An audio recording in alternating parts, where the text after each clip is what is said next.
try to focus yourself. Be okay with the fact that you don't know what you're doing, but try not to listen to all the noise out there, because what I've found is that everybody wants to give you their advice, and you gotta just keep listening to your own gut. And I think that can be hard when you're a woman, because a lot of times in society we're taught, not to trust our gut, to trust whatever a guy tells us to do. Hey everyone, today is for all the chocolate loving ladies out there. We get to meet Kate Weiser of Kate Weiser Chocolates. Kate is a fantastic person, full of passion for her art. She has been named one of the top 10 chocolatiers in North America. She has had a creation on Oprah's favorite list. She's worked in some of the best restaurants that we all can think of off the top of our heads. But she started out in Kansas, and she started out with a dream, and she started out with an interest in what she was doing, and has worked so hard to perfect her art. After attending her California Culinary Academy in San Francisco, she did return to Kansas City, and she learned a lot, and she shares that with us on today's episode. What I think you'll love most about Kate is that if there is a woman who is going to see something in someone, it is her. She has a beautiful team around her that she savors. She has a passion for the artistic ability. She's learning the business side of things. She knows what she doesn't know, and she loves what she knows. And I think that's what you're going to enjoy so much about our chat with Kate Weiser of Kate Weiser Chocolates. Let's jump into it. Kate Weiser, so happy to have you on our podcast today. How are you? Hello, I'm great. How are you doing? I'm good. I'm excited to hear about everything about you, by the way, your growth, your interest in mentorship, your chocolate. I mean, all your success. So thank you. Yes, absolutely. Well, let's jump in. Tell me, what would be the mentor moment that you'd want to share with all the ladies out there? I think mentorship is just so incredibly valuable in entrepreneurship. I mean, there's no real class you can take that is real life entrepreneurship where you're really in the thick of it. And I think that the only way you can truly learn is from someone who's done it, or someone who's done it better, or someone who's been through the trenches. So I really just value all the mentors that I've had personally throughout my career. I've had wonderful mentors in Kansas City at the restaurant that I worked at, Blue Stem. They've kind of kept up with me throughout my career, and the owners of that restaurant, I can just go back and ask them questions, and it's so interesting to hear about everyone's struggles with entrepreneurship. So I think that's really what I find the most value, is just going to my mentors with my problems, and hearing that they've all been through the same problems or similar problems, I think is just such valuable information. So they sound like you've had a great support system from 100%. Early on. Yep. I mean, that was the whole concept behind Trinity Groves, really. When I came on board Trinity Groves, they were providing financial support to start a business as an incubator, but they were really also providing incredible mentorship. When Trinity Grove started, it was Bob Samble who was sort of in charge of the mentorship program. And then that went on to a woman named Christy Rather. And they were really by my side every step of the way through opening up my first brick and mortar. And that was incredibly valuable. Well, and you've come a long way from desserts in Kansas and this restaurant to culinary school and being named, one of the top 10 chocolatiers out there. And so, that's quite a journey. You also had a very interesting experience with a negative review early on. Yeah. And then how was that? Because no one wants a negative review. And in fact, I'm not sure we understand how to respond to them in some ways. Exactly. So this was before I opened up Kate Weiser Chocolate. I was working as a chocolatier for another chocolate company, and I was kind of learning on my own and learning a lot by failure, and I was starting to feel more confident as each day passed. I was feeling better about the product that I was making and the way I was making it. And I think it was about 2 years after I'd really started making chocolate, and I was feeling pretty good. I mean, I was getting some attention in Dallas. My Yeah. hand painted chocolates were getting some articles written about them, so I was feeling really good about what I was doing. You're gaining And steam. maybe Yeah. too good. And I remember, I think it was a colleague of mine. They called me up and they were like, "Hey, just want to let you know, like, keep your head up. Like, no worries. You're doing great." And I was like, "What are you talking about?" And they're Ugh. like, "Oh, you don't know. You haven't seen this?" And I was like, "Oh God, what what am I in for?" And they just gave me a link to a review. Someone had taken my chocolates and dissected them and had visuals like arrows pointing at all of the errors in technique Oh, and just pointing out basically everything that I had done wrong. And I mean, I read this, 2-page article or whatever it was, and my jaw was just on the floor. how devastating. It was, honestly, it was. And then I remember that night I was reading it, and obviously I was very upset, and I was just like, "Oh man," it was just such a kick to the gut there. And then I remember I wiped my tears away and I read it again, and I was just like, "You know what? This guy is totally right, like, on every front. That is the wrong technique. That those shells are too thick. This ganache looks a little broken." Like, he's right. Um, but I think what that did was it gave me that extra motivation to really start from scratch, to not let my ego get so far ahead. I felt like I was really ahead of my skis there because people were so enamored with how they looked that if the taste and the technique isn't there, you don't have a great product. And I was getting so much attention for how they looked, but that Not isn't the technique not the piece. exactly. So I basically went back into the kitchen and just said, "All right, I'm completely starting from scratch." And that was really where this fire was started within me of, understanding why the technique is so important and understanding the science behind everything that I was doing. Because at that point, I was just a pastry chef pretending to be a chocolatier. Why not? I mean, you have to fake it till you make it, right? Yeah. Exactly, and that's what I was doing, but I realized, like, man, there are so many people out there that really take this seriously, and I think I would like to be one of those people, and that was really the huge shift in my career. So that was probably the the moment that really led me down this path of always seeking, perfection even when you're making the same things every day, trying to figure out how can I make this exact same product that I've made every day a little bit better, always striving to have that amazing product. So that was hugely, hugely important to my development to just get, knocked down a rung or two and and move on. So Well, and it's such a lesson in the absence of ego. yeah, I'm thinking in the movies where we're watching a rom com where we hear something like that. We take a box of chocolates and we stuff our face in it yeah. and we cry all night. And then, but you got up and dusted yourself off so Mhm, quickly. And to ignite a fire from that one bad review mhm. is such a lesson in leadership as well within your own company, I imagine. Yeah, I mean, I'm always telling my chefs even now, it's like, I don't care if you fail. Like, you can create something that totally sucks. Like, that's so fine. Like, I don't care. What I care is that you come back the next day with a way to improve it and that you are always thinking of a way to get better. So, and it's interesting because these young women that come into my store and they start working for me, they're so scared of failure. They're so scared of making a mistake. And I'm just like, "Are you kidding? Do you have any idea how many mistakes I make every single day?" Like, chocolate is the best and worst. Like, you constantly make mistakes.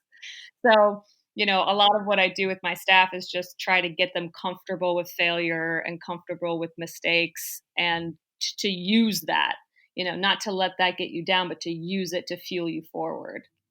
Well, I think that's interesting because you are known for, as you say, hiring some talented, badass women. And your company, how many employees do you have now, Kate? So right now, I think we're up to 32, 33 employees, and 2 of them are boys. So I can't Oh, well, we have to have a few boys every now and then, be like, right? actually, my brother is one of the boys.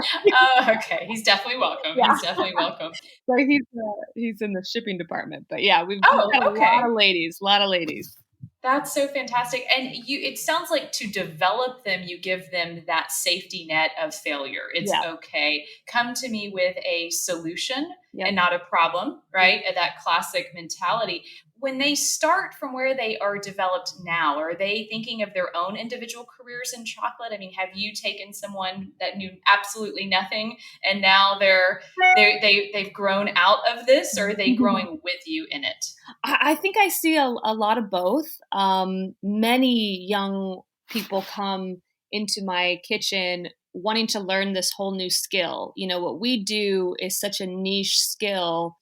It's very challenging to actually have chocolate work on your resume. I almost hardly ever see anybody apply that already has chocolate on their resume. So I think a lot of young women are trying to sort of check that box and scratch that itch and gain those skills in order to move forward and have that sort of extra skill in their repertoire, which I'm, 100% I'm with them on that. And I do have a lot of women that also want to leave me and start a bakery or start their own chocolate company or, do their own thing one day. I think people who have entrepreneurial spirit are attracted to entrepreneurs. So it's very common that a lot of my staff has those goals and have those dreams. So I think it's wonderful. I mean, entrepreneurs are problem solvers, and I have a lot of problem solvers on my team. Mhm.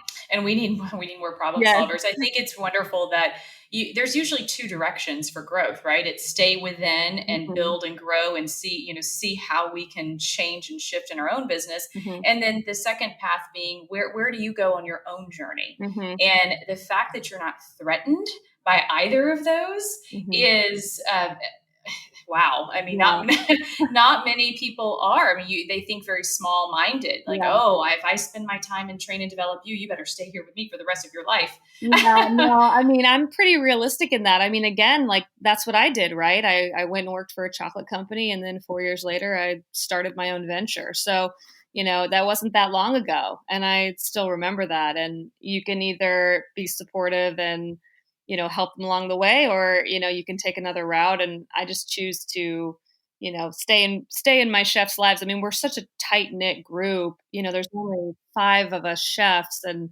so I think it's really important to just keep in touch with people and see how their career develops. And I love that I get to be a little part of their journey. I mean, I have so many wonderful bosses that I've kept in touch with over the years, and I just think that's such a great relationship to maintain. Um, but yeah, I mean, and on the flip side, I do have other I mean, my sous chef is the perfect example. Nikki, she came to me, she applied to be my dishwasher like Ah, I love that. 5 years ago. Yeah. And Yeah. I saw a spark in her then, and I was like, "Are you sure you want to be a dishwasher?" And she's like, "Yep, that's what I want to do." And so I was like, "Okay, let's go, let's do this." And then, slowly over the years, she just would peek her head in the kitchen and just kind of had this interest in it. And I had other women that worked for me that also saw that in her. And my sous chef at the time, her name's Alex. She was like, I really think we should bring Nikki onto the chocolatier team. She really got this interest. And lo and behold, 4 years later, she's now the top leader of the kitchen. She's the sous chef. So it's really incredible the gems you can find. Like I just feel like it's truly a personality trait. It's really hard to interview for these jobs because it's like you can't really understand a person's value in a 15 to 20-minute interview. You just kind of have to Right. take a chance on people and just see them blossom and just continue to water their growth, like continue That's to right. encourage and not to stifle. It's really easy to find a great dishwasher and not want to lose that great dishwasher because you're gonna promote them. Like, that's an easy trap to fall in. I think I've fallen into that trap several times, but I fortunately have women on my team that say, "I know she's great at this, but you really need to promote her to this because she could be even better." So, it's good that I have other people helping me. Observing. Oh, yeah, helping Yes, me they observe those things. Yeah. they really are. It sounds like everyone is looking out for each other and the Yep, company itself, and yep. then how to improve and get better, and that sounds like a culture that you've developed strongly within your organization. Yeah, I mean, it almost seems like it happened happens by accident. It's just like I have these amazing people, and they just, yeah, like you said, they stick up for each other, and they love the company with a passion that I never thought I would. I never thought I would have so many women that just care so much about this company. It's it's amazing. It's really wild. It just blows my mind. Kate, tell us about someone in your life that has had a major influence on you. Yeah. I mean, I feel like I've had a lot. I've had, Don't we? Like at every yeah, different stage. yeah, exactly. Like everybody kind of comes in for a reason and for a time. But I mean, hugely impactful people. The first person that comes to mind was my mentor at Trinity Groves, Christy Rather. I mean, she was with me since day one. So she worked for Trinity Groves on the management side, but her job was basically to go around to all the incubators and just be there and make sure they had what they need, or if something went wrong, like the point of sale system went down, she would be there ready to fix it. If a pipe burst, she would be there to call somebody. So she was like the best, weapon that I had against opening a small business and literally having no idea what I was doing. I mean, I was a chocolatier. I was not a businesswoman. I had a high school education. I went to culinary school right after that. So I had no business sense or savvy. I had no idea how to manage people. So she was there to really just give me advice. I mean, she had 20 plus years of managing restaurant experience, and she brought all of that experience and all of that wisdom to the table every single day. I mean, she taught me how to handle a disgruntled customer. The first time I Valuable lesson. oh my god, I mean, I was so nervous. I was nervous laughing, and I was just pissing off this lady even more. Like, I had no idea how to handle an upset customer. I had no idea how to handle an upset employee. Like, there was so much she taught me, about how to be a good boss. And again, she also helped me so much, just like kick that ego out the door and just be okay with making mistakes. And, yeah, Yeah. she just helped me And so much. well, and you're doing the same thing for other women, right? I mean, what she's Yeah. taught you, you're teaching the ladies in your business, or everyone Yep, in your and I business, not find just the myself so often quoting her, like, I will literally say the same thing to them that she said to me, because 'cause you're right, it's just passing down the wisdom. Yeah, it's like, well, do you no need to reinvent it. Yeah, It's already there. Let's just repeat and run exactly. with that, Yep, I think. yep. Well, and starting this business from a side hustle long ago, Mhm. and where do you feel that you are now? I mean, because are you on the brink of something different? Do you feel like you just made it? How would Oh, you man. rate where you are? I definitely don't think I've made it. Do we ever actually I make it? I don't Right? I don't know. I think that's the thing, right? It's like been so focused on growth, like, it's easy to not stop and smell the roses. It's easy for me to get so focused on the next thing that I forget about how far we've come already. So Yeah. it's important to celebrate your moments in your company, and have those sort of pauses where you take a breath and say, "Man, look at what we just did. That's awesome." But from my perspective, yeah, I really am just so focused on continuing to grow, and really seeing where this company can be. I mean, we've only really touched the tip of the iceberg. I mean, even in Dallas, there's people, that live in Plano that have never heard of Kate Weiser chocolate. So it's like, from that perspective, I feel like the sky is the limit and we could really do anything.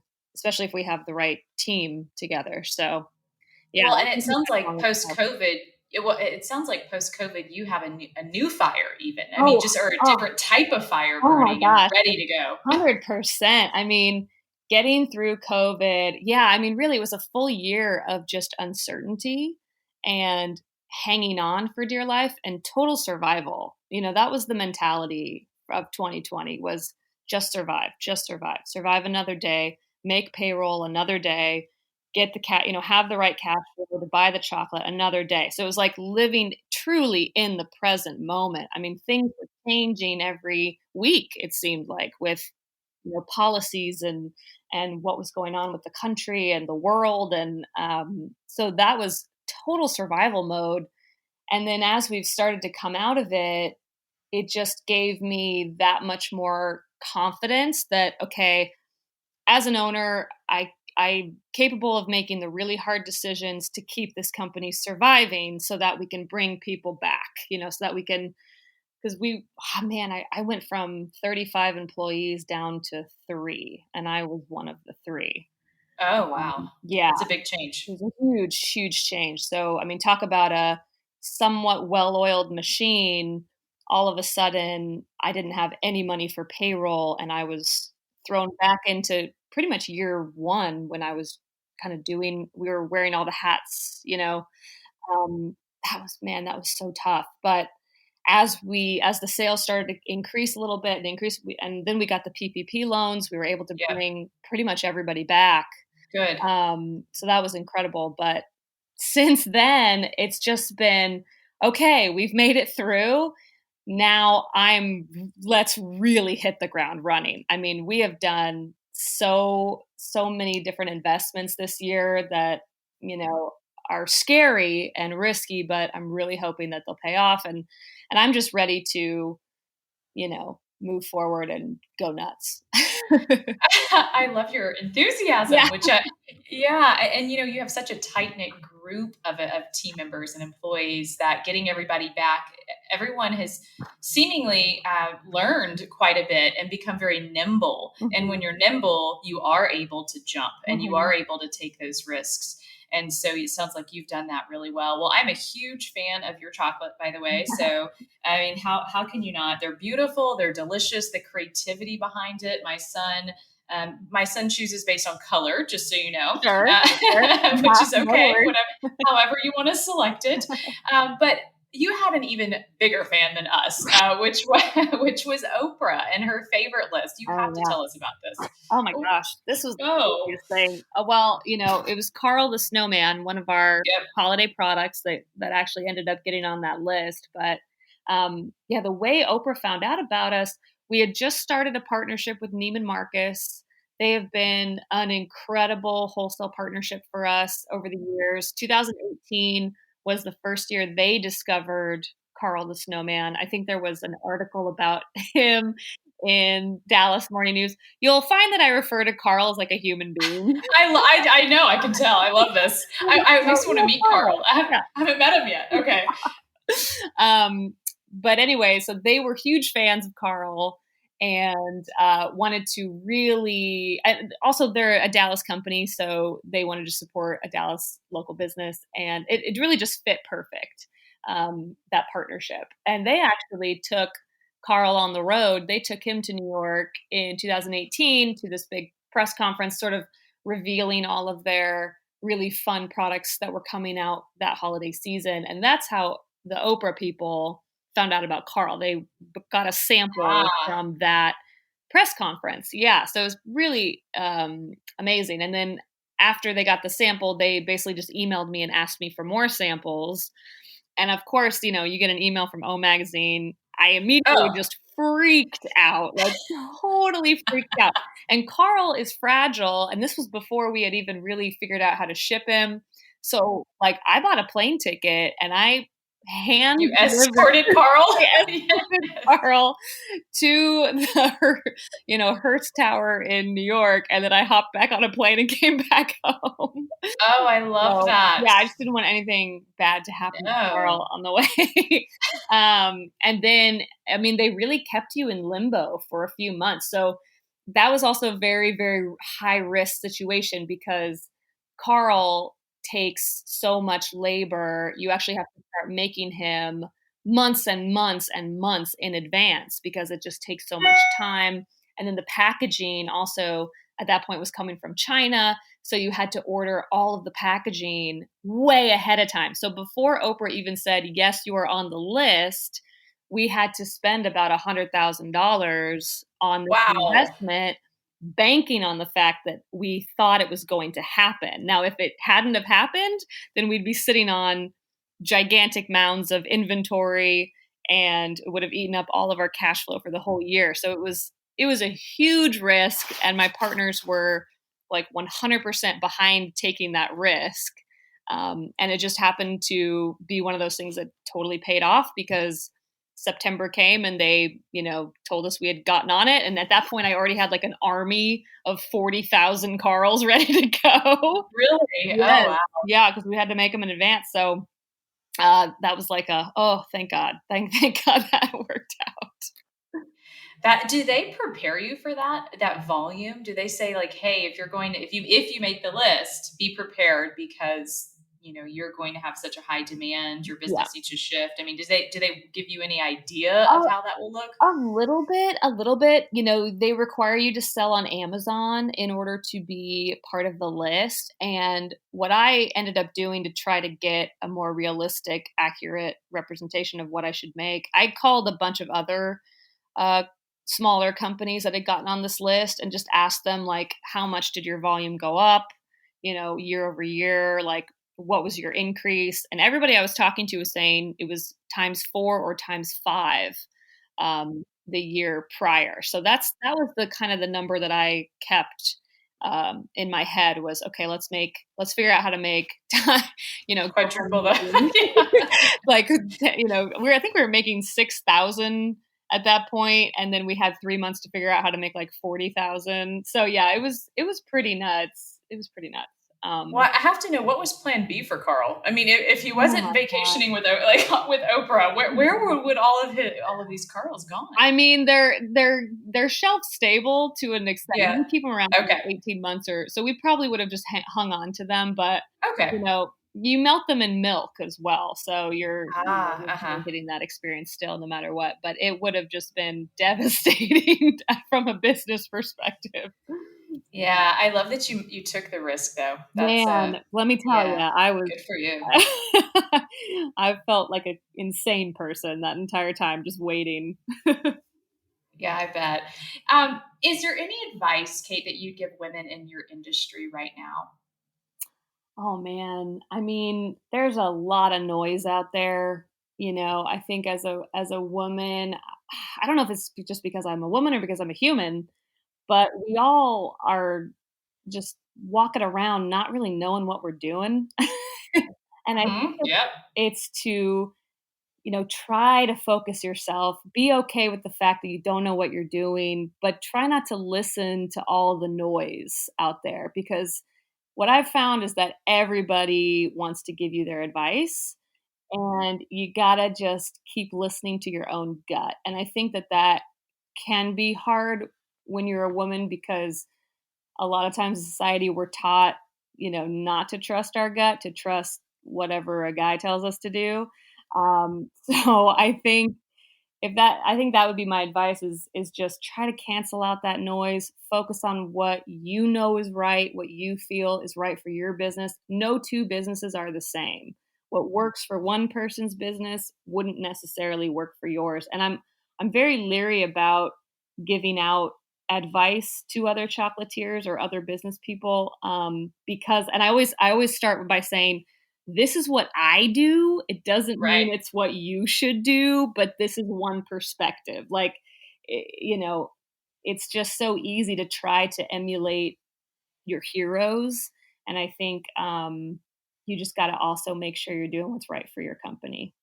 Yeah, and it's a finding that internal compass sometimes, and Yeah. wherever that direction is, then still stay on that path, if you Hmm. will, if that's the path you want to be on. But Hmm.